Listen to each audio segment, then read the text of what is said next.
നമ്മുടെ ഒന്നിച്ചിട്ടുള്ള ആളുകൾക്ക് എന്തെങ്കിലും ഒരു പെശക് പറ്റിക്കഴിഞ്ഞാൽ, തെറ്റ് പറ്റിക്കഴിഞ്ഞാൽ നിന്ന് ന്യായീകരിച്ചോളണം. അത് നമ്മൾ സ്വന്തം പാർട്ടിക്കാരനും കൂടി ആയിക്കഴിഞ്ഞാൽ പിന്നെ തലങ്ങും വിലങ്ങും നോക്കാൻ പാടില്ല. അറഞ്ചം പുറഞ്ചോ ചത്ത് ന്യായീകരിച്ചോളുക. ആദ്യം നമുക്ക് ന്യായീകരിക്കുന്ന വീഡിയോ ഒന്ന് കാണാം, അതിനുശേഷം ന്യായീകരിക്കാനുണ്ടായ സംഭവം കാണാം.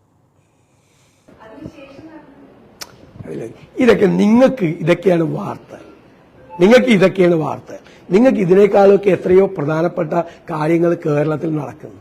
അതിന്റെ പുറകെ നിങ്ങൾ ഈ തെരഞ്ഞെടുപ്പ് കാലത്ത് നിങ്ങളെല്ലാം എത്രയോ യോഗങ്ങൾ അറ്റൻഡ് ചെയ്യുന്നവരാണ്. ആർക്കെങ്കിലും ഒരു സ്ലിപ്പ് വന്നെന്ന് വിചാരിച്ചിട്ട് അതാണോ ദേശീയ വാർത്ത? അതാണോ വാർത്ത? നിങ്ങൾ സ്വയം ആലോചിക്കുക.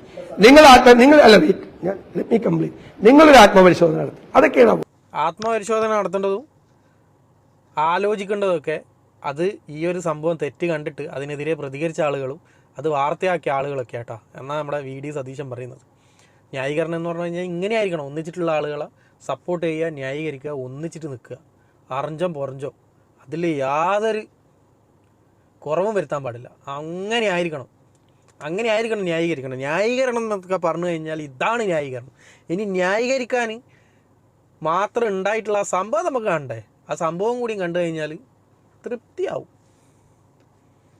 ഞാൻ തിരുവനന്തപുരം ജില്ലാ കോൺഗ്രസ് കമ്മിറ്റിയുടെ നന്ദി രേഖപ്പെടുത്തിക്കൊണ്ട് നിർത്തുന്നു. നന്ദി, നമസ്കാരം. എഴുന്നേറ്റോ.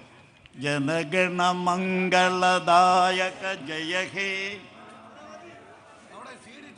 ഒരു മിനിറ്റ്, അവിടെ CD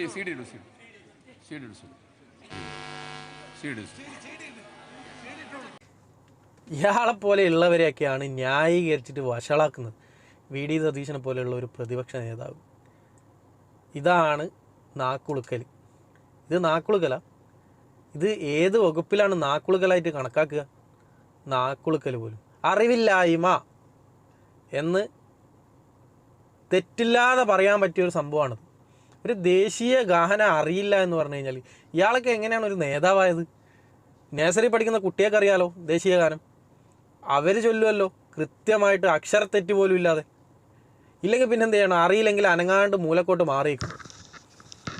ഞാൻ ആലോചിക്കുന്നത്, ഒരു ദേശീയ ഗാനം പോലും കൃത്യമായിട്ട് അറിയാത്ത, അതിനെപ്പറ്റിയിട്ട് വിവരമില്ലാത്ത ഇയാളൊക്കെ എങ്ങനെയാണ് ഒരു ദേശീയ പാർട്ടിയുടെ നേതാവായത്? ഇവരൊക്കെയാണ് ഈ ദേശീയ പാർട്ടിനെ നയിക്കുന്നത്. പിന്നെ എങ്ങനെയാണ് ഒരു ദേശീയ പാർട്ടി നന്നാവുക? എങ്ങനെ മെച്ചപ്പെടും? ഇതുപോലും അറിയാത്ത, ഇത്രയും വിവരമില്ലാത്തവരുടെ ഒരു പാർട്ടിയായിട്ട് മാറിപ്പോയല്ലോ കോൺഗ്രസ് അല്ലേ?